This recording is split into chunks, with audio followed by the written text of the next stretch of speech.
Meaning of empiricist. Empiricist. Empiricist. Empiricist.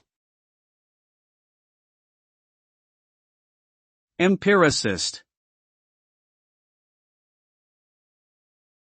The term empiricist refers to a philosophical approach that emphasizes the importance of empirical evidence in shaping our understanding of the world. Empiricists believe that knowledge can only be gained through experience and observation, rather than through abstract reasoning or intuition. This approach has had a significant impact on fields such as science, psychology, and medicine, where empirical data is used to develop theories and make predictions. Empiricism has also played a key role in shaping the scientific method, which involves the systematic gathering and analysis of data to test hypotheses and draw conclusions.